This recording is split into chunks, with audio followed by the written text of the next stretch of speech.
라머 모형을 좀 더 구체적으로 살펴보도록 하겠습니다. 라머 모형은 이제 식 1, 식 2 이렇게 결정이 되고 이제 최초에 얼마만큼의 윌리 원카가 얼마만큼의 아이디어 스탁을 가지고 시작했는가가 또 하나 이제 중요한 정보고요.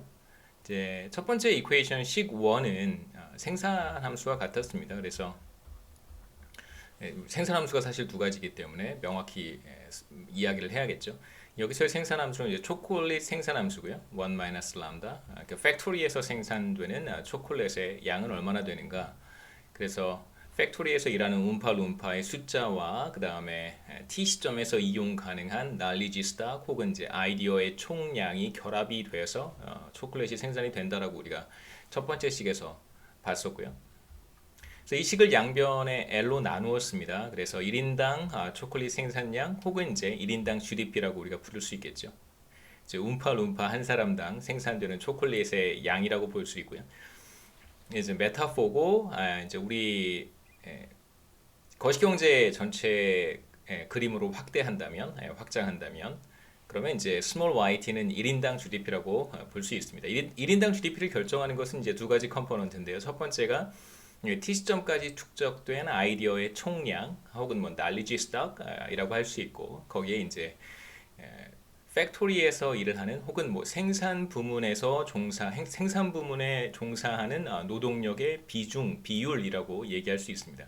조금 더 구체적으로 그러니까 포멀하게 말씀을 드리면 그러니까 1 마이너스 람다는 전체 인구 가운데 이렇게 찰리와 초콜릿 공장의 이제 메타포를 넘어서서 우리가 이걸 이제 현실 세계로 가지고 온다면 1 마이너스 람다라고 하는 것은 이제 전체 노동력 중에서 전체 인구, 뭐 노동력 뭐 상관없습니다. 우리가 모든 사람이 일을 한다고 가정을 했으니까요.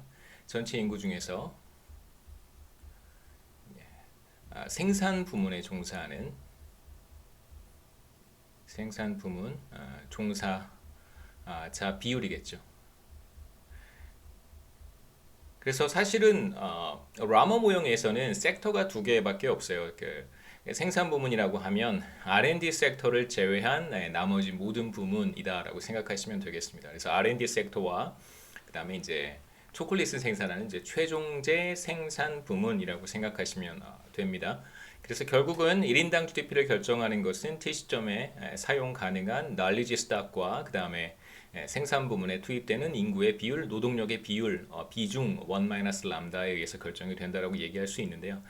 그래서 중요한 것은 사실 1 람다라고 하는 것은 시간이 흘러감에 따라서 변하지 않는 값이에요. 그러니까 윌리 원카가 람다를 바꾸지 않는 이상은 혹은 뭐 현실에서는 사람들이 이제 자발적인 선택에 의해서 누군가는 R&D 섹터에서 일을 하려고 할 것이고 또 어떤 사람들은 생산 부문에서 일을 하려고 할 거예요. 그러니까 각자가 이제 결정하는 걸 텐데 그러한 의사결정의 변화가 나타나지 않는다고 했을 때 1인당 GDP가 증가하는 가장 중요한 요인은 바로 knowledge stack이라고 얘기할 수 있습니다. 그런데 더 많은 사람을 최종재 생산 부문에 투입을 해서 1 마이너스 람다가 높아지면 1인당 GDP가 높아질 수 있지만 사실 이거는 장기적으로 지속 불가능한 거예요. 왜냐하면 계속해서 람다를 낮춰요. 그러니까 R&D 부문에 종사하는 노동력의 비율을 계속 떨어뜨리면 반대로 최종재 생산 부문의 노동력의 비율은 계속 올라가잖아요. 이제 그렇다고 하더라도 결국은 그 최대한 투입할 수 있는 노동력의 비율은 1이기 때문에 그래서 R&D 부문에 아무도 투입하지 않고 모두 다 최종재 생산 부문에 움파 룸파를 다 투입한다고 하면 이제 그걸로 끝이에요. 그 이상은 더 이상 노동력의 비율을 높일 수 없습니다.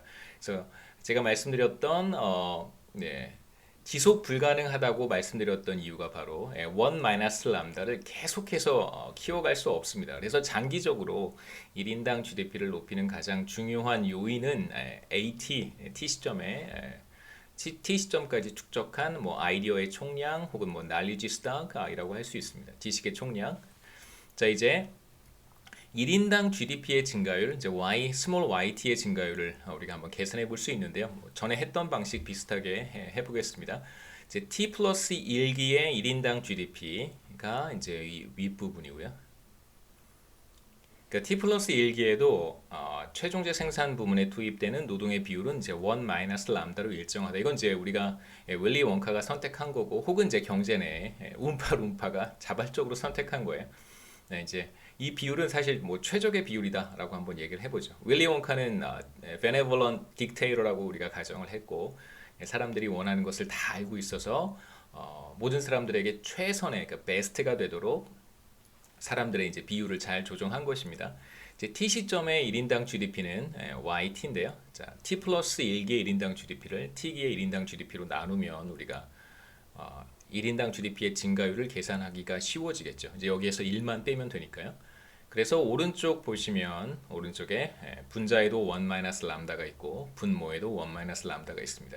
그래서 사실 T기와 T 플러스 1기 사이의 1인당 GDP가 얼마만큼 변하는가를 보여주는 것이 지금 여러분 보고 계시는 레프트 핸드 사이드의 1인당 GDP의 비율이잖아요. 1인당 GDP의 비율이 결국은 knowledge stack, 아이디어 stack의 비율과 같아져요. 그래서 양변에 똑같이 2를 빼면, 그래서 레프트 핸드 사이드에서도 2를 빼고 라이트 핸드 사이드에서도 2를 빼주면 결국 이건 이제 증가율이 되겠죠. 그래서 1인당 GDP의 증가율은 결과적으로 뭐와 같아지냐면 아이디어 스탁의 증가율과 같아집니다. 뭐 T기와 T 플러스 1기 사이의 증가율은 두 변수의 증가율이 같아져요. 그러니까 다시 말하면 아이디어 스탁이 굉장히 빠른 속도로 늘어난다고 한다면 한 국가 경제에서 사용할 수 있는 아이디어가 훨씬 더 많아졌어요. 그렇다고 한다면 라머 모형에 따르면 1인당 GDP가 더 빠르게 늘어난다라고 얘기할 수 있다는 것입니다. 그 다음에 이제 두 번째 식은 아이디어 스탁이 T기와 T 플러스 1기 사이에 어떻게 변화하는가를 보여주는 식이었고요. 자, 이 식에는 아이디어 생산 함수라고 하는 것을 우리가 포함을 시켰습니다. 이 식에는 포함이 되어 있습니다. 이게 바로 이퀘이션 2고요. 자, 이 두 번째 식을 다시 한번 말씀드리면 T기와 T 플러스 1기 사이에 아이디어 스탁이 얼마나 늘어났는가를 보여주는 게 이제, 그래서 AT 플러스 1 마이너스 AT는 뭐 그냥 문자 그대로 읽으셔도 괜찮고, 이거의 이제 경제학적인 의미는 뭐냐면 말로 표현해 보면 T기와 T 플러스 1기 사이에 아이디어 스탁이 얼마만큼 늘어났는가, 변화분이죠. 시간에 따른 변화분입니다. 그래서 얼마나 늘어났는가. 얼마나 늘어나는가 혹은 뭐 늘어났는가는 뭐에 의해서 결정이 되냐면 R&D 섹터에 사실 일정 숫자의 운파 룸파가 일을 하고 있습니다. 그럼 이제 이 운파 룸파들이 기존에 알려진 여러 가지 지식들이나 아이디어들을 이용을 해서 이제 새로운 아이디어를 만들어낼 텐데, 그게 바로 right hand side의 첫 번째 텀이라고 했었어요. 그래서 람다 곱하기 L이 바로 R&D 섹터에서 일을 하는 운파 룸파의 숫자라고 했고요. 그 다음에 이제 T 시점까지 축적된 아이디어 스탁은 양쪽 부문에서 모두 사용이 될 수 있습니다. 그래서 non-rival하기 때문에 이쪽에서 사용이 되든 저쪽에서 사용이 되든 뭐 퀄리티가 떨어지거나 혹은 한쪽에서 사용하지 못하는 일은 없습니다. 그렇기 때문에 AT가 앞에 슬라이드에서 봤던 초콜릿 생산 부분에서도 똑같이 영향을 미치고요. 그 다음에 R&D 섹터에서 연구 부문, 연구 개발에도 똑같이 영향을 미쳐요. 그래서 얼마만큼의 새로운 아이디어가 추가로 만들어지는가를 보여주는 것이 바로 이 첫 번째 텀입니다. G는 그냥 생산성 정도를 생산성 정도를 보여주는 이제 파라미터다, 혹은 뭐 비용의 역수다, 뭐 이렇게 생각해 보시면 됩니다. 그 다음에 기존에 만들어진 아이디어 스탁, 기존에 가지고 있는 아이디어 스탁 중에 이제 일부는 마모가 되겠죠. 뭐 더 이상 쓸모없는 지식이라든가, 혹은 예전에는 맞다고 생각했고 가장 좋은 방법이다, 혹은 좋은 뭐 아이디어라고 생각했던 것들이 이제 더 이상 쓸모 없어질 수도 있습니다. 이제 그런 것들을 반영하기 위해서 감가상각률을 적용한 거고요. 자, 이 식의 양변을 이제 AT로 나눠 보면, 오른쪽 뭐 왼쪽 그냥 AT로 나눠 그대로 써보고요. 그 다음에 이제 오른쪽에는 첫 번째 텀에도 AT가 들어가 있고 두 번째 텀에도 AT가 들어가 있으니까 나눠주면 다 없어질 것이고요. 그래서 오른쪽 이렇게 우리가 표현해 볼 수 있습니다. 그래서 AT 플러스 1 마이너스 AT를 이제 left hand side도 AT로 나눠주고 이제 right hand side도 AT로 나눠주면 이렇게 우리가 표현할 수 있고요. 잘 보시면 왼쪽에 AT 플러스 1 마이너스 AT 나누기 AT는 이건 뭐 ATA라고 하는 변수의 증가율을 정의하는 방법이잖아요. 그래서 뭐 x라고 하는 변수가 t기와 t 플러스 1기 사이에 몇 퍼센트 변했는가를 우리가 보고 싶다면 이렇게 t기와 t 플러스 1기 사이의 변화분을 t기에서 t 플러스 1기로 가는 거니까 t 시점에 xt로 나누면 우리가 증가율, 뭐 증감률, 변화율 뭐 다 좋습니다. 퍼센트 100을 곱하면 퍼센트가 되는 거고요. 그래서 변화율을 우리가 계산할 수 있어요. 그래서 자, 왼쪽의 식은 바로 A의 증가율, 뭐 정확히 표현하면 T기와 T 플러스 1기 사이에 A의 증가율이라고 할 수 있습니다. 그래서 T기와 T 플러스 1기 사이에 A의 증가율은 그러니까 다시 말하면 아이디어 스탁이 얼마나 빠른 속도로 증가하는가, 아이디어 스탁이 몇 퍼센트 늘어났는가, 증가했는가를 뭐가 결정하냐면 첫 번째 G가 결정하고요. 두 번째 람다가 결정을 하고 세 번째 L이 결정하고 네 번째 델타가 결정하겠죠.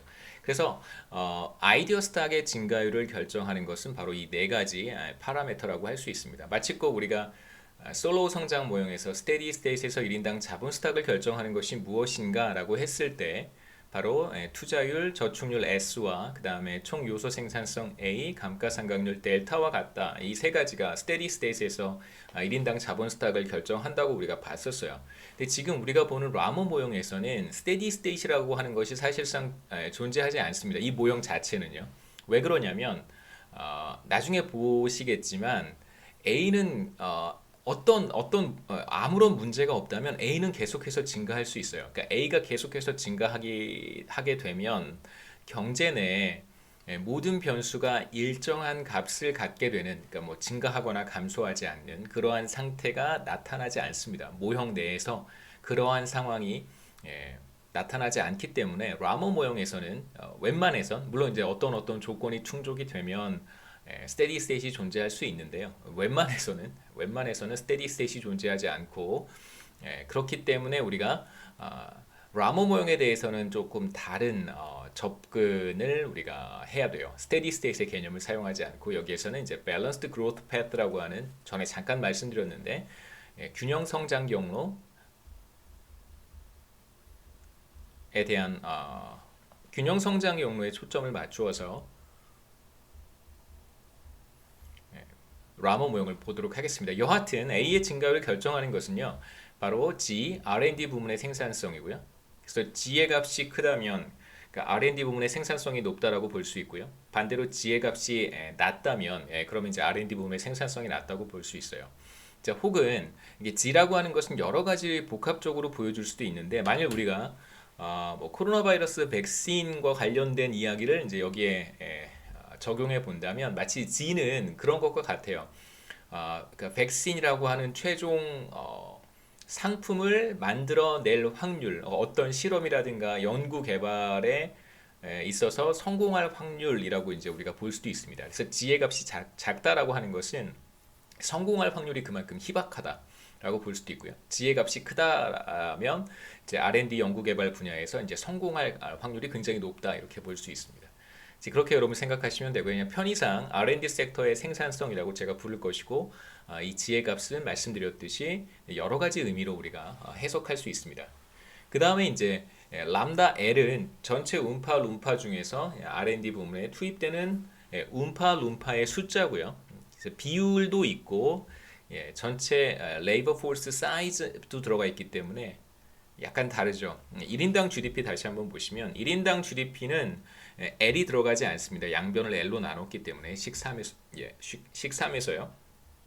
근데 하지만 A의 증가율에는 L이 들어가 있습니다. 그래서 전체 규모가 여기서 이제 규모 사이즈가 비율도 중요하고요. 람다도 중요하고 그 다음에 사이즈도 중요합니다. 그래서 R&D 부문에 투입되는 노동자들의 수, 연구 개발 인력이 얼마나 되는가도 이제 A의 증가율에 영향을 미치고요. 그 다음에 이제 감가상각률, 뭐 당연히 영향을 미치겠죠. 이제 뭐 제가 몇 가지 이그젬플들을 드릴 때는 이제 델타가 0인 경우를 생각할 때가 종종 있어요. 그래서 델타는 여기에선 크게 우리가 뭐 개의치는 않겠습니다. 이 분석에서 델타는 그렇게 큰 의미가 있는 건 아니에요. 자, 이제 아이디어의 증가율을 어떻게 볼 수 있냐면 제가 아까 뭐라고 말씀드렸냐면 정확히 이 왼쪽 left hand side를 우리가 정확히 표현하면 t기와 t 플러스 1기 사이에 a의 증가율이라고 했습니다. 자, 그러면 t 플러스 1기와 t 플러스 2기 사이에 a의 증가율은 어떻게 될까 한번 생각해 보시죠. t 플러스 1기와 t 플러스 2기 사이에 아이디어 스탁은 어떻게 변할 거라고 우리가 예상해 볼 수 있냐면 이렇게 변하겠죠. AT 플러스 2는 AT 플러스 1, 그 다음에 G에 AT 플러스 1, 그 다음에 람다 L 마이너스 델타에 AT 이렇게 될 거예요. 지우겠습니다. AT 플러스 1이죠.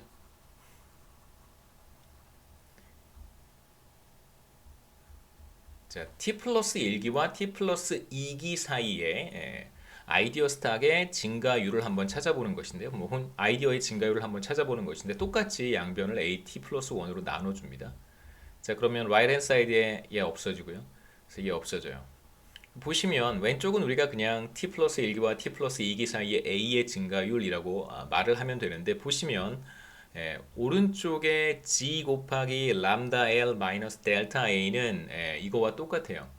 이제 무슨 말씀을 드리고 싶은 거냐면 t기와 t 플러스 1기 사이의 a의 증가율이나 t 플러스 1기와 t 플러스 2기 사이의 a의 증가율은 같아요. 이걸 우리가 일반화 시킬 수 있습니다. 그래서 어느 시점에서든 이게 뭐 100기와 101기 사이의 a의 증가율이든 혹은 1000기와 1001기 사이의 a의 증가율이든 상관없이 어느 시점에 있든 상관없이 항상 a의 증가율은 일정하겠죠. a의 증가율은 항상 일정합니다.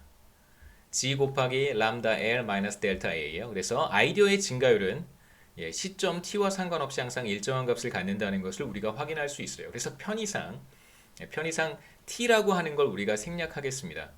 사실 이제 이 왼쪽의 의미는 t기와 t 플러스 1기 사이의 a의 증가율인데 이건 어느 시점에서든 항상 동일한 값을 갖기 때문에 이 오른쪽의 값을 사실 정확히 표현하면 이제 이 값을 우리가 GA라고 부르겠다는 거예요.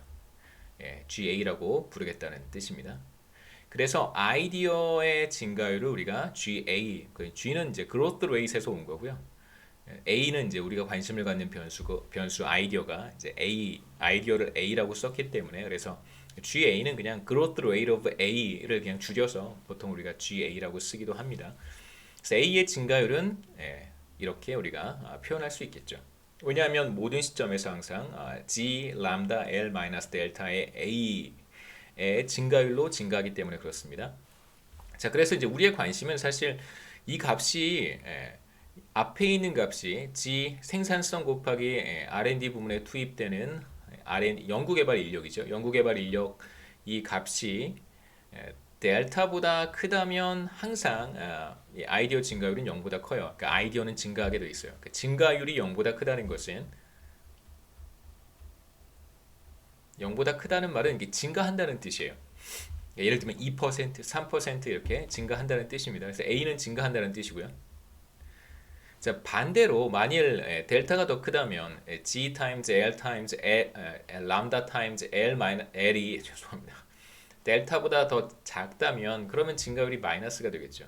증가율이 마이너스가 된다는 얘기는 뭐 마이너스 1%, 마이너스 2% 이런 뜻이니까 이제 A가 감소한다는 뜻이에요.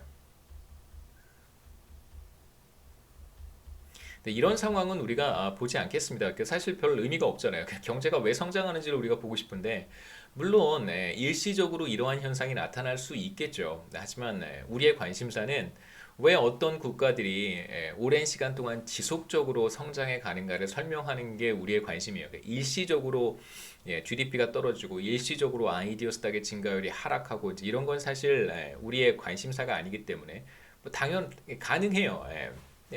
아이디어 증가율이 마이너스가 되는 것도 가능합니다만 대체로 지난 30년 동안 뭐 혹은 지난 50년 동안 굉장히 빠른 속도로 성장했던 혹은 뭐 지속적으로 오랜 시간 동안 성장해 왔던 국가의 아이디어 스탁의 증가율이 어느 시점에서 0보다 작아졌다고 하더라도 그건 이제 큰 틀에서 보면 별 의미가 없기 때문에 우리가 두 번째 가능성은 배제하겠습니다. 이 경우는 우리가 보지 않습니다. 그래서 G 람다 L의 값이 감가상각률, 아이디어의 감가상각률보다 이제 크기만 하다면 반드시 아이디어 스탁은 증가해요. 뭐 몇 퍼센트인지는 이렇게 결정이 되겠죠. 자, 뭐 감가상각률이 뭐 2%, 감가상각률이 10%고요. 그 다음에 G 곱하기 람다 곱하기 L이 만약에 15%라고 한다면 그러면 아이디어 스탁의 증가율은 5%가 되겠죠. 15% 마이너스 10%는 이제 5%니까 이제 5%의 속도로 아이디어 스탁이 증가한다라고 얘기할 수 있고요.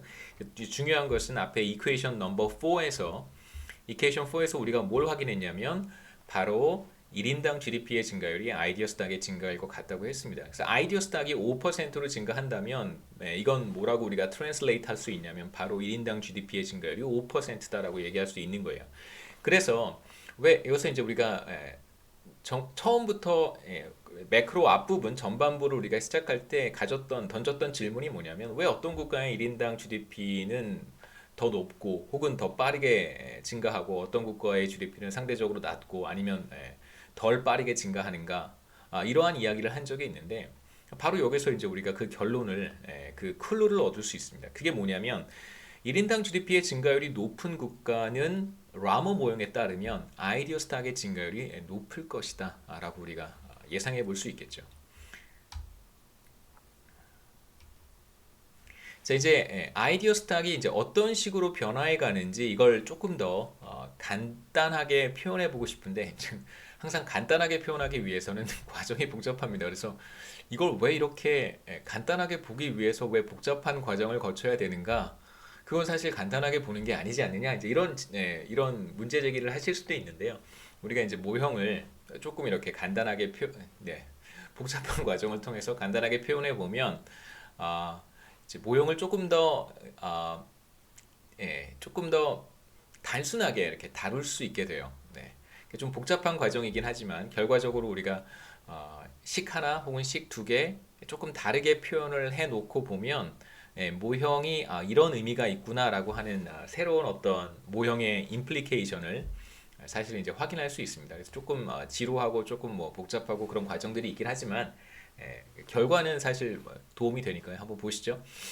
어, 우리가 어떤 변수가 일정한 증가율로 증가한다면 그러면 이제 최초의 값을 우리가 알고 있다면 그리고 그 값이 매 시점마다 몇 퍼센트씩 증가하는지 우리가 알고 있다면 그럼 그 변수가 계속 앞으로 어떤 값을 갖게 될지를 다 트랙할 수 있어요. 그걸 한번 여기서 해보겠다는 것입니다. 자, 우리가 A0를 알고 있다고 했어요. 이제 윌리 원카가 아버지로부터 물려받은 팩토리의 전반적인 아이디어 스탁 수준이라고 할 수 있겠죠. 자, 그런데 윌리 원카가 이제 처음에 움파룸파를 최적의 조합으로 이렇게 배분을 했습니다. 그래서 일부는 R&D 섹터에서 일을 하고 이제 일부는 이제 초콜릿 팩토리에서 일을 하고요. 잘 배분을 했습니다. 그러면 이제 앞서 우리가 봤듯이 아이디어 스탁의 증가율이 결정이 될 거예요. 그걸 우리가 GA라고 표현을 했습니다. 그래서 GA는 뭐와 같냐면 앞서도 우리가 정의했듯이 G 람다 L 마이너스 델타 A와 같아요. 이걸 그냥 우리가 편의상 다 쓰면 번거로우니까 GA라고 쓴 거예요. 그래서 GA가 예를 들어서 뭐 5%라고 한번 해보죠. 그리고 우리가 A0를 알고 있습니다. 그럼 A1 쉽게 구할 수 있어요. A0에다가 1.05를 곱하면 돼요. 예를 들어서 A0가 100이었다고 한번 해보죠. 100만큼의 아이디어 스탁을 가지고 윌리 원카가 초콜릿 팩토리를 운영하기 시작했습니다. 그럼 다음 기회에 아이디어 스탁은 얼마가 될 것인가? 105가 되겠죠. 여기다가 1.05를 곱해주면 되니까요. 이런 식으로 이제 A0만 알면 쭉 다 계산할 수 있어요. 이제 이걸 우리가 숫자를 대입하지 않고 문자를 그대로 남겨서 한번 문자로 표현하고 싶은 건데 보시죠. 그럼 A2 2기의 아이디어 스탁은 얼마가 될까? 이제 A2는 마찬가지입니다. A2는 1 플러스 A의 증가율에 바로 직전 시점에서의 이제 아이디어 스탁을 곱해주면 되고요. 앞서 우리가 뭘 확인했냐면 A1은 바로 1 플러스 GA의 A0와 같으니까요. 이걸 이렇게 쓸 수 있겠죠. 1 플러스 GA 남겨두고 A1은 바로 1 플러스 GA의 A0니까요. 1 플러스 증가율의 A0 이렇게 쓰면 바로 1 플러스 GA의 제곱의 A0가 돼요. 한 번만 더 해보겠습니다. A3는 A2에서 GA만큼 증가하는 거니까 이렇게 쓸 수 있고, 우리가 A2가 뭐라는 걸 확인했냐면 이것과 같아요. 그러니까 A2 대신에 이걸 대입하면 1 플러스 GA의 3승이 될 것이고요.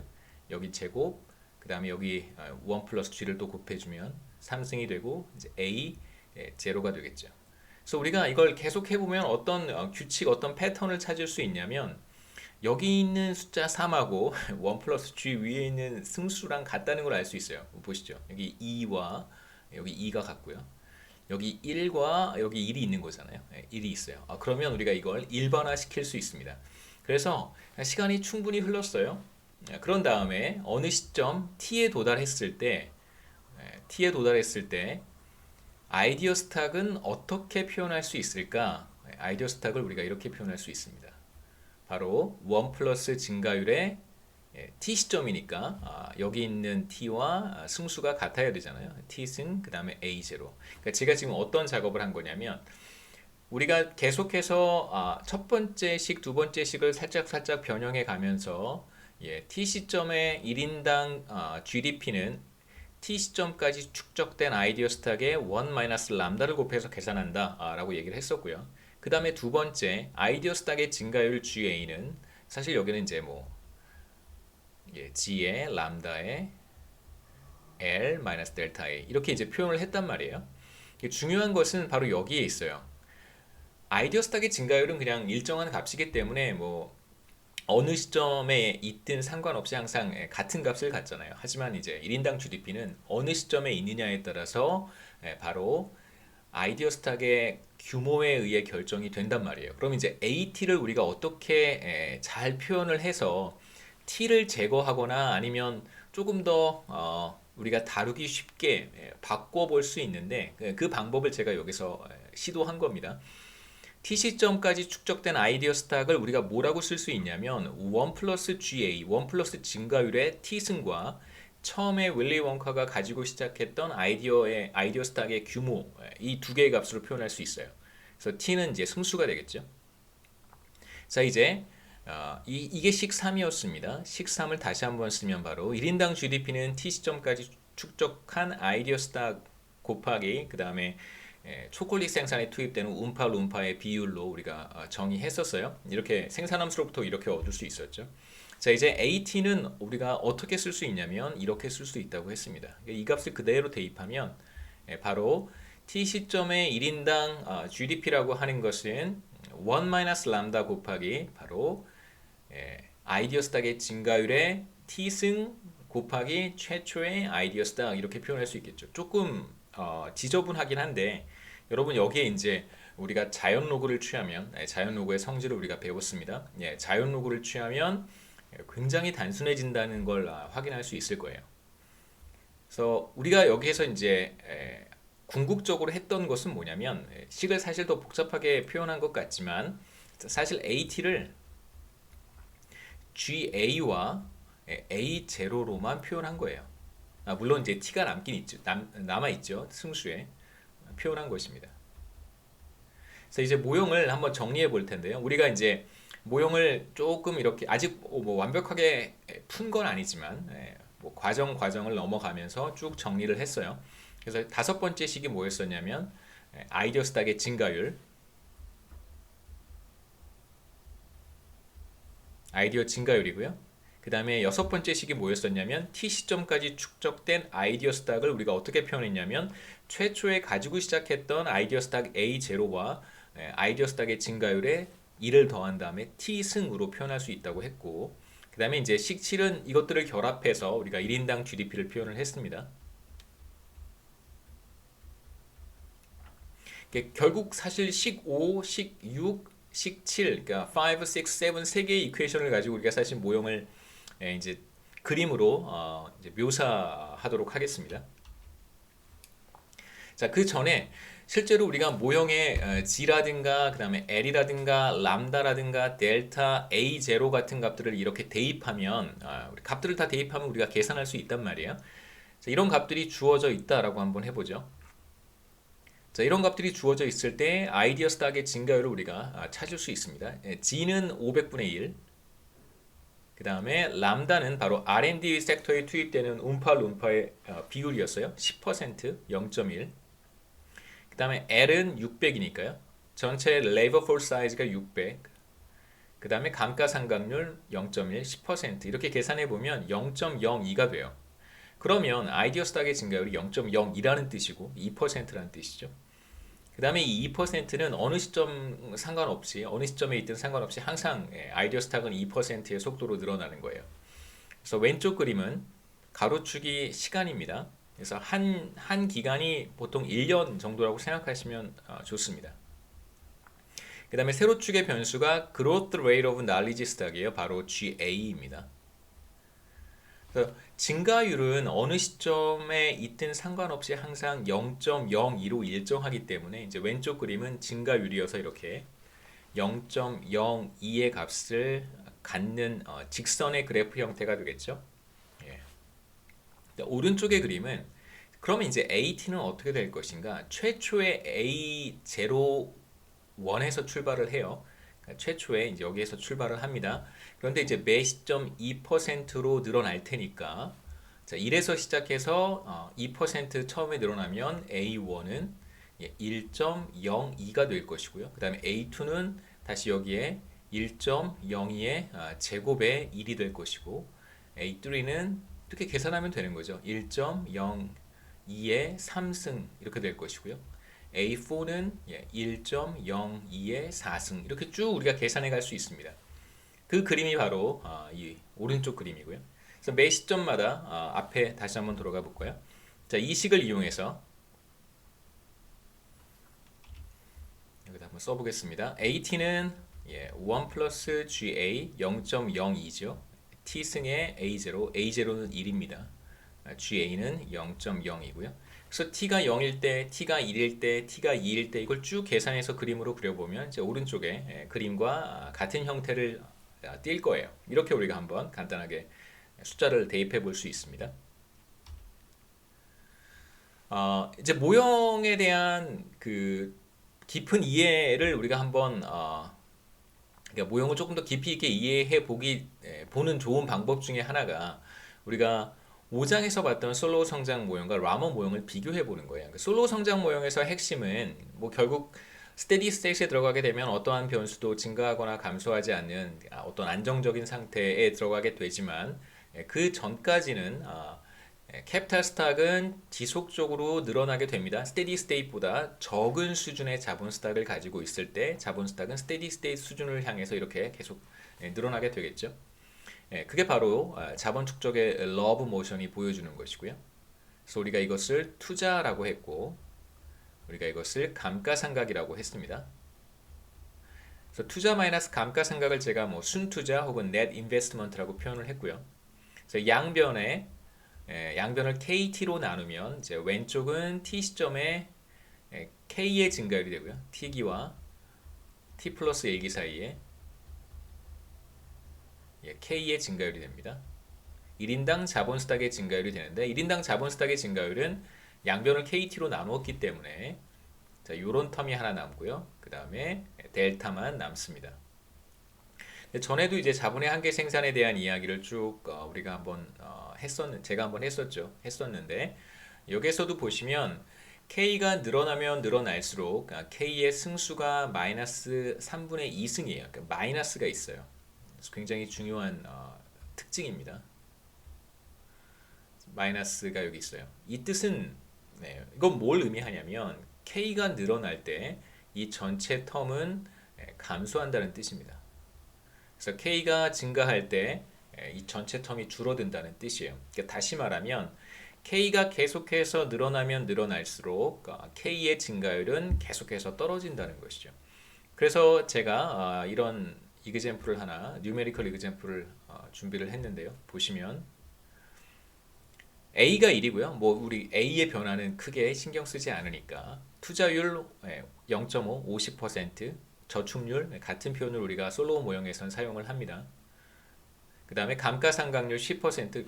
그 솔로우 성장 모형에서 왜 투자율이 저축률과 같지? 이렇게 생각하지 마시고요. 솔로우 모형에서는 투자율과 저축률을 같은 의미로 쓰는 거예요. 그러니까 경제 전체 우리 마인랜드라고 하는 간단한 경제를 생각했었잖아요. 철을 생산을 했습니다. 그러면 그 중에 일부를 다시 투자하잖아요. 그게 저축이잖아요. 저축해서 쌓아두고 나중에 소비하겠다는 게 아니고요. 이제 솔로 성장 모형에서 저축이라고 하는 것은 소비하지 않고 남긴 거예요. 그건 그냥 바로 투자가 되기 때문에 솔로 성장 모형에서는 투자율과 저축률을 같다고 보는 겁니다. 같다고 그냥 정의하는 거예요. 근데 현실에서는 투자율과 저축률은 다른 개념입니다. 그래서 혼동하지 않으셨으면 좋겠어요. 솔로 성장 모형의 컨텍스트에서만 투자율과 저축률이 우리가 같다라고 얘기를 하는 것입니다. 그 다음에 이제 최초의 1인당 자본 스탁 5에서 출발을 해요. 그 다음에 이제 이 값들을 쭉 대입해 보면 우리가 K의 증가율을 계산할 수 있겠죠. 그래서 K0가 제로에서 출발해도 괜찮습니다. 제로에서 출발을 해요. T 시점 T가 이제 제로일 때 0기와 1기 사이의 K의 증가율을 계산할 수 있겠죠. S가 우리가 t 이퀄 제로라고 한번 해보겠습니다. 그럼 이 값을 계산할 수 있어요. 어떻게 계산하냐면 s는 0.5, 그 다음에 a는 1, 그 다음에 k 제로가 5니까요. 5에 마이너스 3분의 2승, 그 다음에 마이너스 델타 0.1 이렇게 계산하면 이게 바로 0기와 1기 사이에 1인당 자본 스탁의 증가율이 돼요. 그래서 대략 한 7%쯤 되겠죠. 여기쯤 됩니다. 자, 이제 7%로 자본 스탁이 늘어났어요. 그러니까 K0가 5였으니까 5에서 7% 늘어났으면 0.355 정도 늘어나는 건가요? 5.35가 되나요? 잠시만요. 10%가 0.05니까 0.035가 늘어나겠네요. 이 정도 늘어날 겁니다. 맞습니까? 7%면 갑자기 계산이 안 되네요. 5, 7이 35.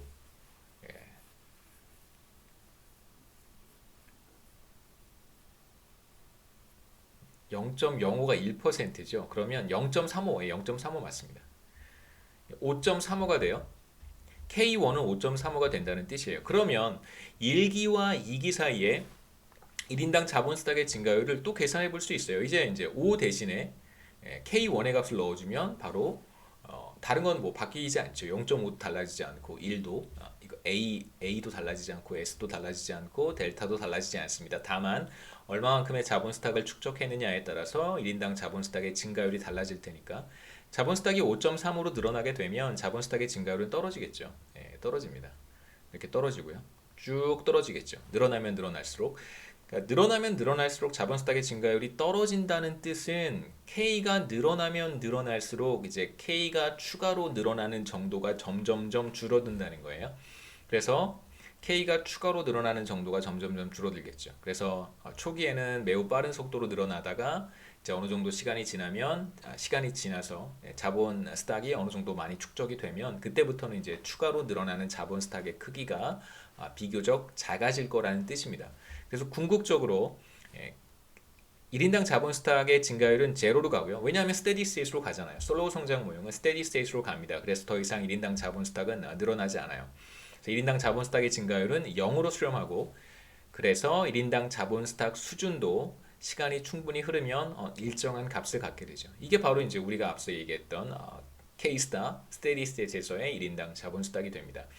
그러니까 중요한 사실은 사실 솔로우 성장 모형에서는 우리가 K에 관심을 갖고 이야기를 했고요. 한 슬라이드 한 페이지 앞으로 돌아가 보면 라모 모형에서 우리의 관심은 K는 사실 없고 K를 A라고 생각하시면 돼요. 자, 그런데 라모 모형에서 A는 시간이 흘러가더라도 A는 줄거나 하지 않습니다. A는 감소하지 않아요. 죄송합니다. A의 증가율이 감소하지 않습니다. 아이디어 스탁의 증가율은 시간에 대해서 일정한 값을 가져요. 2%. 그게 이제 라모 모형의 특징입니다. 비교해 보시죠. 다음 슬라이드에 1인당 자본 스탁의 증가율은 자본의 한계 생산 체감에 영향을 받기 때문에 시간이 지나가면 지나갈수록 1인당 자본 스탁의 증가율은 점점점 떨어져서 0으로 가요. 이게 첫 번째 중요한 특징입니다. 그 다음에 이제 두 번째는 아이디어 스탁의 증가율이 일정하기 때문에 아이디어 스탁은 무한히 증가하는 거예요. 무한히 증가합니다.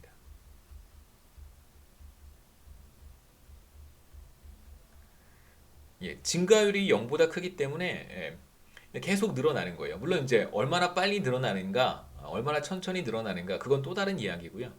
여하튼 계속 늘어납니다.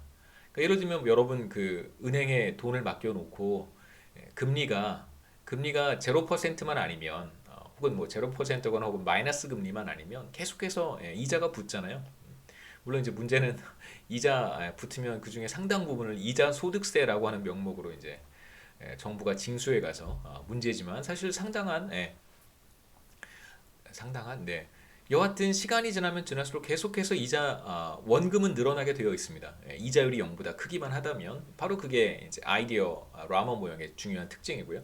하지만 1인당 자본 스탁의 증가율이 궁극적으로 0으로 수렴하기 때문에 솔로우 성장 모형에서는 1인당 자본 스탁이 처음에는 증가하다가 스테디 스테이트 근방으로 가까이 접근하게 되면 더 이상 1인당 자본 스탁은 늘어나지 않게 돼요. 그게 이제 솔로우 성장 모형의 중요한 특징이고, 앞서 봤던 라머 모형의 중요한 특징은 아이디어 스탁의 증가율은 항상 일정하고, 그래서 아이디어 스탁은 시간이 지나도 감소하거나 혹은 0으로 수렴하거나 혹은 일정한 값으로 가지 않고 무한히 증가한다는 것이 라머 모형의 중요한 특징입니다. 그래서 스테디 스테이트 같은 게 라머 모형에서는 정의가 되지 않겠죠. 조금 더 한번 비교해서 생각해 보겠습니다. 자, 아이디어 모형, 라머 모형에서의 아이디어 축적 이렇게 이루어진다고 우리가 했었고요. 이게 아이디어 생산함수였었어요. 자, 이제 이 왼쪽에 마이너스 a를 제가 오른쪽으로 이렇게 넘겨 보겠습니다. 그러면 왼쪽 텀에는 a의 t 플러스 1만 남고요. 그 다음에 이제 아이디어 생산함수라고 우리가 불렀던 이건 그대로 제가 써줬습니다. 보시면 여기 이제 AT를 오른쪽으로 넘겼으니까 플러스 AT가 여기 있겠죠. 혹은 뭐 양변에 똑같이 AT를 더했다고 해도 뭐 똑같죠. 넘겼다고 해도 되고, 넘기는 계산에 익숙하지 않은 학생들은 뭐 똑같이 왼쪽에도 더하고 오른쪽에도 더해줘도 등호는 성립하니까요. 이 텀을 델타 A의 AT 플러스 AT를 계산해 보면 이제 1 마이너스 델타 A의 AT가 돼요. 이제 이걸 다시 한번 생각해 보면 우리가 AT를 가지고 새로운 아이디어를 생산한다고 생각하시면 됩니다. AT를 가지고 새로운 아이디어를 생산해요. 그러면 새롭게 생산된 아이디어가 이거예요. 그래서 T기에 새로 생산된 아이디어예요. 그럼 이제 이것은 T 플러스 1기에 이제 추가가 되겠죠. 어떤 이제 타임라인 같은 걸 생각해 보시면 좀 좋은데, T기와 T 플러스 1기. 자, 이 기간 동안 처음에 AT를 가지고 우리가 아이디어를 만들기 시작하는 거예요. 그럼 이제 한 기간 동안 아이디어를 새로 만들었겠죠. 그 아이디어가 어디에 추가가 되냐면 이렇게 T 플러스 1기에 아이디어에 이렇게 추가가 되는 거예요. 그래서 AT 플러스 1이라고 하는 것은 T 플러스 1기의 아이디어 스탁이 얼마인가를 보여주는 이제 하나의 문자라고 생각하시면 됩니다. 그래서 AT를 가지고 생산해낸 것, 새로 생산된 것과 그 다음에 이제 기존에 우리가 가지고 있었던 아이디어들이 있어요. 그게 AT예요. 그런데 그 중에 일부가 마모가 됐겠죠. 예를 들면 10%가 마모가 됐다면, 쓸모없어졌다면 나머지 90%는 여전히 available 한 거예요. 우리가 사용할 수 있습니다. 감가상각률이 100%가 아니라면 여전히 available 합니다. 자, 그러면 여전히 available 할 테니까 90%는 그래서 1 마이너스 델타의 a가 바로 그 90%예요. 그러니까 델타가 감가상각률이 10%라면 이제 90%는 우리가 여전히 사용할 수 있는 게 되겠죠. 그래서 기존의 우리 아이디어를 생산에 투입해서 사용을 했습니다. 그러면 일부는 마모가 되고 자본 스탁과 같이 남는 게 있을 텐데, 그 남는 것이 바로 1 마이너스 델타의 AT가 돼요. 그래서 여기에 이제 다음 기 초에 R&D 섹터에서 생산 활동에 사용할 수 있는 아이디어 스탁 수준이 AT 플러스 1이잖아요. 그 AT 플러스 1은 이제 뭐와 뭐에 의해서 결정이 되냐면 T기에 새로 생산된 아이디어와 그 다음에 기존에 가지고 있었던 아이디어 스탁 중에서 마모되지 않고 남은 것, 이렇게 우리가 이해해 볼 수 있습니다. 그러니까 사실 여기서 중요한 것은 이 의미보다는요, AT의 승수인데, 아이디어 생산함수의 승수를 보시면 여기 생산함수인데요. 승수를 보시면 여기 이제 1이 있는 것과 다름없잖아요.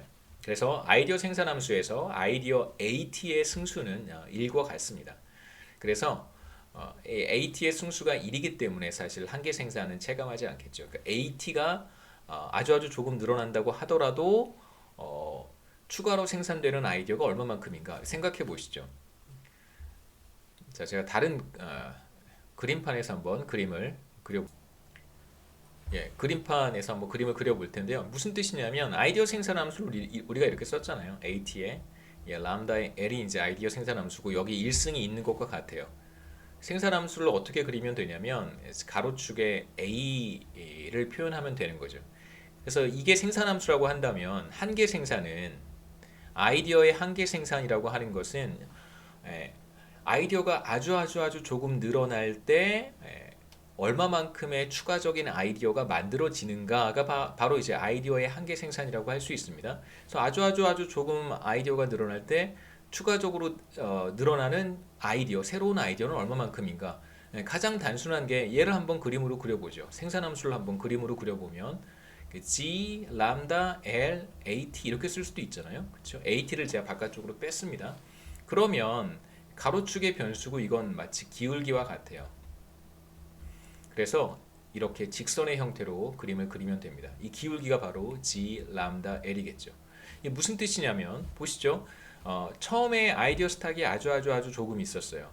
여기에서 아이디어 스탁을 이렇게 한 단위 늘려도 추가로 생산되는 새로운 뉴 아이디어는 G, 람다, L만큼 늘어나고 아이디어를 이제 충분히 많이 축적을 했습니다. 여기에서 아이디어 스탁이 한 단위 늘어날 때 뉴 아이디어는 얼마나 만들어지는가? 마찬가지예요. 이 직선의 그래프이기 때문에 여기에서도 추가로 생산되는 뉴 아이디어는 G, 람다, L과 같아요. 여기서 보시다시피 한계 생산은 체감하지 않습니다. A가 조금 늘어나더라도 추가로 만들어지는 뉴 아이디어는 A의 수준과 상관없이 항상 일정해요. 그래서 우리가 아이디어의 한계 생산은 체감하지 않는다라고 얘기할 수 있습니다. 이제 하지만 솔로 모형에서의 자본 축적 마찬가지 방식으로 식을 변형하면 양변에 이렇게 KT를 더하고요. 그 다음에 여기를 정리를 하면 1 델타의 KT가 되는데요. 제가 편의상 총 요소 생산성 A는 1이라고 뒀습니다. 왜냐하면 아이디어 모형의 A와 헷갈릴 것 같아서.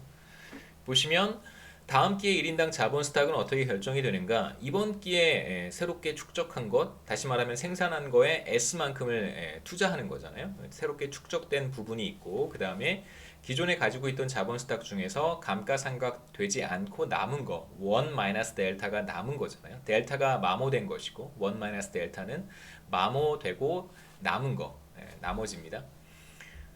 여기 보시면 K라고 하는 변수에는 3분의 1승이 있어요. 3분의 1승은 우리가 그림으로 그려보면 또 그려보겠습니다. 이렇게 그림으로 그려보면 3분의 1승이라고 하는 생산함수는 투자함수겠죠. 우리가 앞서 솔로 모형에서 그렸듯이 이렇게 생겼어요. 그래서 자본 스탁이 적을 때는 추가로 생산할 수 있는 자본의 쪽은 이건 투자긴 하지만요. 추가로 생산되는 새로운 자본 스탁은 비교적 크죠. 이렇게 이만큼 추가로 생산할 수 있지만 자본 스탁을 충분히 많이 축적했을 때는 똑같이 자본 스탁을 늘리더라도 추가로 생산할 수 있는 것은 이제 요만큼밖에 되지 않습니다. 그래서 자본 스탁이 적을 때는 비교적 많이 새로운 자본을 축적할 수 있지만 자본 스탁이 많아지면 그때는 추가로 축적할 수 있는 부분이 줄어들겠죠. 이게 바로 자본의 한계 생산이 체감한다는 거예요. 중요한 차이는 바로 여기에 있습니다. 생산함수의 아이디어 모형에서의 생산함수, 아이디어 생산함수에는 기본적으로 한계 생산 체감이 작동하지 않고요. 반대로 솔로 성장 모형에서는 바로 이 생산함수의 자본의 한계 생산 체감이 작동하기 때문에 기본적으로 솔로 성장 모형은 스테디 스테이트라고 하는 게 존재하고 궁극적으로는 성장하지 않는 모형이 된다는 것입니다. 하지만 이제 라머 모형, 아이디어 모형에서는 이러한 성질 때문에 아이디어는 계속해서 늘어날 수 있다라고 하는 것이 이제 가장 중요한 차이라고 볼 수 있죠. 그래서 투자 함수 K의 승수는 이제 3분의 1. 그래서 솔로 성장 모형에서는 자본 스탁 생산에 있어 자본의 한계 생산이 이제 체감한다라고 하는 걸 우리가 볼 수 있습니다. 이제 마인랜드와 윌리 원카로 나눠서 한번 생각해 보면 마인랜드에서 1인당 GDP는 이제 Y는 K의 3분의 1승이고요. 편의상 여기 총 요소 생산성은 제가 1이라고 가정했습니다. 조금 전에 말씀드렸듯이 A라고 써놓으면 헷갈릴 것 같아서. 그 다음에 이제 윌리 원카에서의 1인당 GDP는 Y는 아이디어 스탁 곱하기 초콜릿 생산에 투입되는 음파 룸파의 비율 1 마이너스 람다와 같겠죠. 그래서 그걸 간단하게 그림으로 그려보면 뭐 처음에 K0 제가 아마 5라고 한 것 같습니다. K0 5에서 시작하고요. 그 다음에 윌리 원카는 A0 1에서 시작합니다.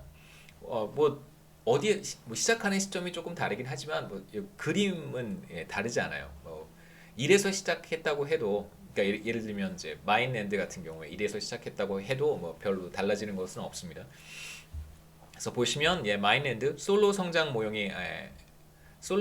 모형으로 대표되는 마인랜드 같은 경우에는 1인당 GDP가 결국은 이렇게 어느 한 점으로 수렴하겠죠. 왜냐하면 1인당 자본 스탁이 어느 한 점으로 수렴하기 때문에 1인당 GDP는 1인당 자본 스탁에 의해서만 결정이 되는데 1인당 자본 스탁이 시간이 흘러감에 따라서 0으로 수렴하고 증가율이 0으로 가고 그렇기 때문에 1인당 자본 스탁은 어느 한 점으로 수렴하기 때문에 1인당 GDP도 어느 한 점으로 수렴하게 됩니다.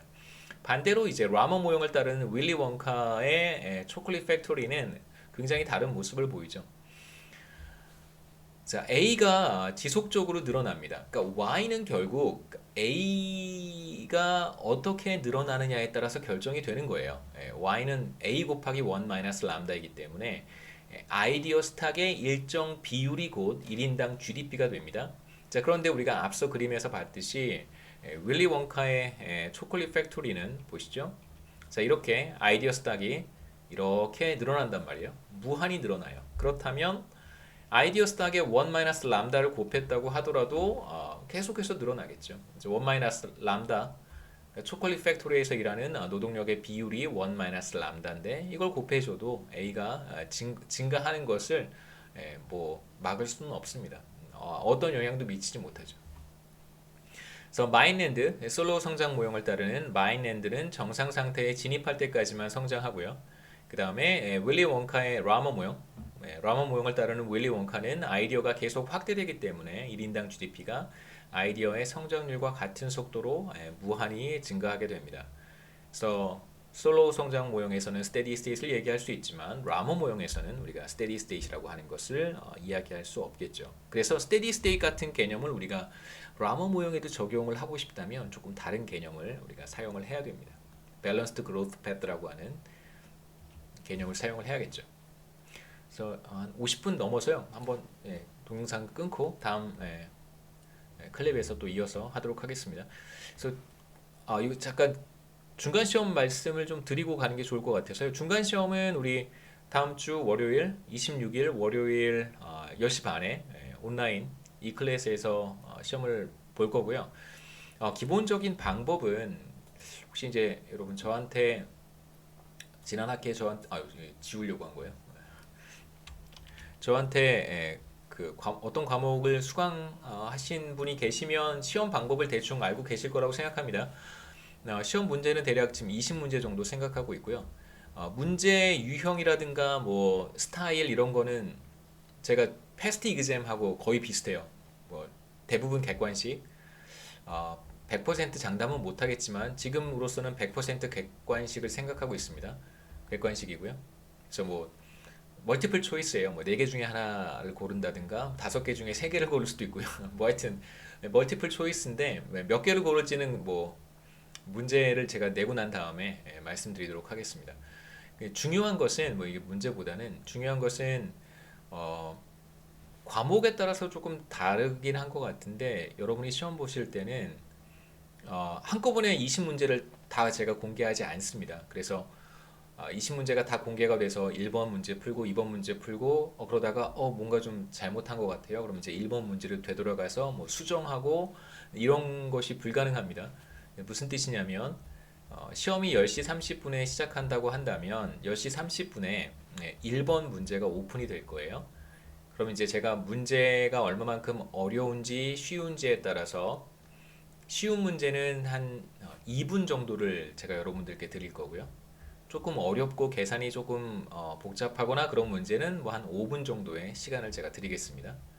그래서 1번 문제 제가 여러분들께 5분의 시간을 드린다라고 하는 뜻은 10시 30분이 되면 1번 문제가 이렇게 오픈이 돼요. 그럼 여러분이 클릭해서 1번 문제를 풀 수 있습니다.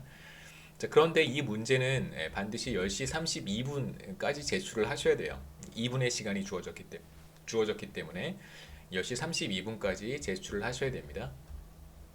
그래서 만약에 제출을 하지 못하면 제가 알기로는 미제출 제가 보는 이 클래스하고 학생들이 보는 이 클래스하고 좀 다르더라고요. 뭐 저도 학생들이 어떤 환경에서 시험을 보는지 대충 감은 오는데 저도 정확한 그 시스템 환경을 잘 모릅니다. 저희들한테도 좀 보여주면 좋겠는데 미제출 처리가 되기 때문에 반드시 시간 안에 이제 답안을 제출하셔야 되고요. 그러면 이제 1번 문제가 클로징이 돼요. 다시는 1번 문제를 여러분 열 수 없습니다. 제가 그렇게 막아 놓을 거예요. 그 다음에 10시 그 다음에 이제 2번 문제를 풀 때는 바로 풀면 스트레스 받으니까 제가 1분 정도의 브레이크를 드리겠습니다. 다운타임이 1분 정도 있어요. 그래서 조금 이렇게 deep breath 한번 하고 take a deep breath 하고 이제 33분에 예를 들어서 이렇다는 거지 제가 33분에 문제를 오픈하겠다는 뜻은 아닙니다. 33분에 두 번째 문제가 오픈이 돼요. 2번 문제가 오픈이 됩니다.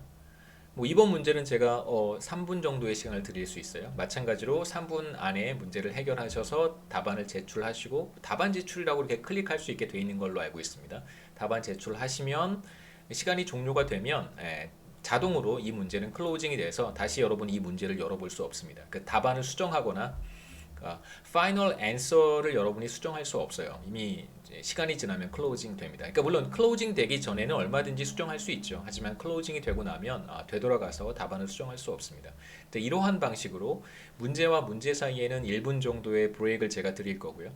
그 다음에 시험을 이렇게 제가 지난 학기에 경험해 보면서 느꼈던 가장 큰 문제가 뭐냐면 이 클래스의 서버 문제 때문에 10시 30분에 1번 문제가 오픈이 되어야 되는데 이게 이제 뭐 접속이 몰리거나 트래픽 때문에 정확히 10시 30분에 이제 1번 문제가 열리지 않는 경우가 있었다고 합니다. 그러면 이제 사실 어떤 학생은 시험 문제를 푸는데 1분 그러니까 바로 클릭을 해서 바로 열리면 그 학생은 사실 2분의 시간을 다 사용할 수 있는 거고 반대로 클릭했는데 한 30초 뒤에 문제가 열린다든가 혹은 심지어는 1분 30초 동안 문제가 안 열릴 수도 있는 거잖아요. 그런 경우가 있었다고 합니다. 그래서 문제에 따라서 사실 학생들이 개인적으로 그 사용할 수 있게 되는 시간의 차이가 발생할 텐데 그것까지는 제가 어떻게 배려해 드릴 수가 없고요. 그건 어쩔 수가 없습니다. 여러분 가능한 그 시험 당일에는 좀 인터넷 접속도 조금 잘 되고 그런 좀 그 환경을 마련해 두셨으면 좋겠어요. 그래서 기본적으로 저는 뭘 가정하냐면 1분 30초 정도는 쓸데없는 시간입니다. 제가 1번 문제에 2분을 드리겠다, 최소 2분을 드리겠다는 의미는 문제가 어렵지 않은 경우에 2분을 드리겠다는 의미는 저의 생각은 30초면 문제를 풀 수 있다고 저는 가정하는 거예요. 그래서 무조건 1분 30초는 제가 추가로 드리는 것입니다. 그래서 만약에 이 문제는 조금 까다로워서 한 3분 정도의 시간이 필요하다라고 하면 제가 여러분들께 이제 5분의 시간을 드리는 것이죠. 그래서 여러분이 주어진 시간 안에 문제를 해결하셔야 되는데 그 시간 중에 1분 30초는 문제가 이렇게 화면에 나타나는 데까지 걸리는 시간이라고 생각하시고요. 기본적으로 30초면 해결할 수 있는 문제여서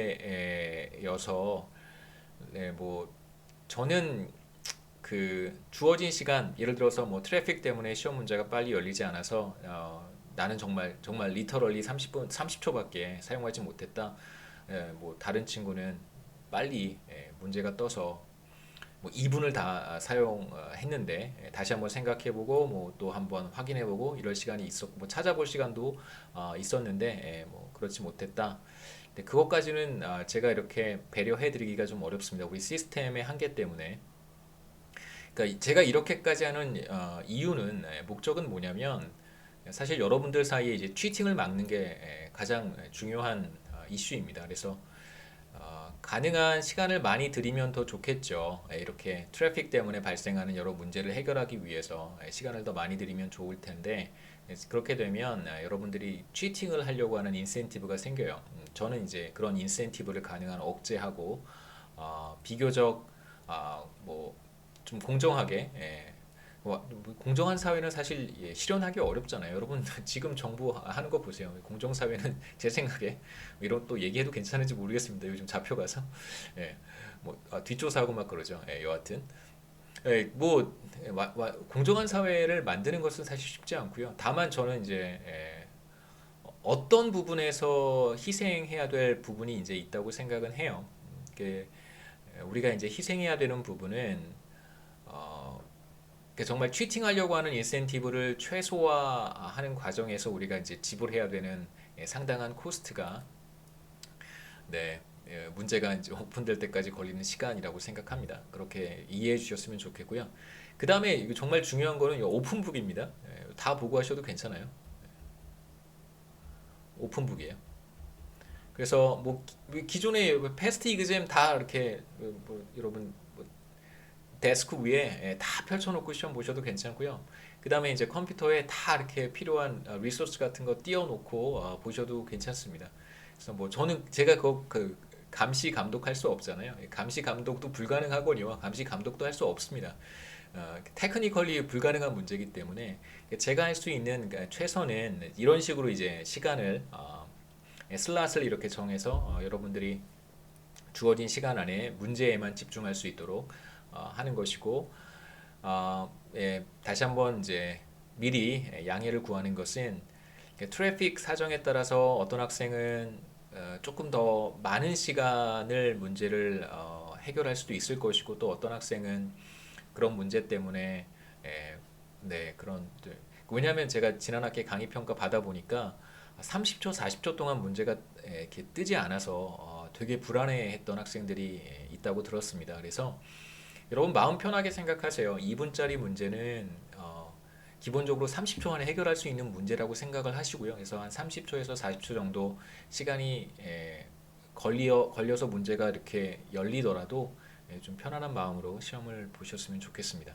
그 다음에 이제 두 번째 중요해요. 이거 첫 번째 오픈북 여러분 뭐 다 상관없습니다. 여러분 뭐 보고 싶으신 거 다 보셔도 괜찮아요. 뭐 마음대로 하세요.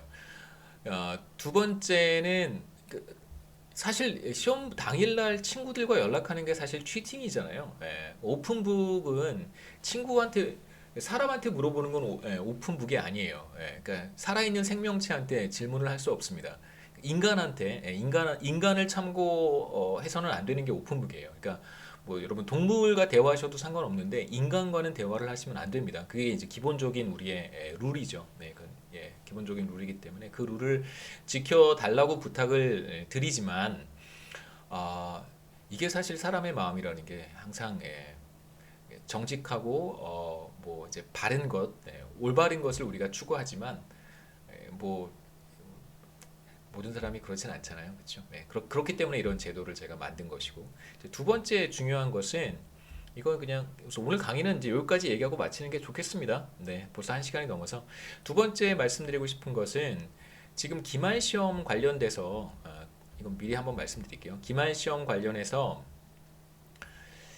그 기말 시험을 이제 여러분 학교에서 기말 시험을 보셔야 됩니다. 학교에 오셔서 기말 시험을 이제 보기로 학교에서 결정을 했어요. 그래서 기말 시험 날짜는 제가 정할 수가 없었습니다. 학교에서 일괄적으로 학생들이 이렇게 집중되지 않도록 분산시키려고 이제 학교에서 기말 시험 날짜를 조정을 할 거예요.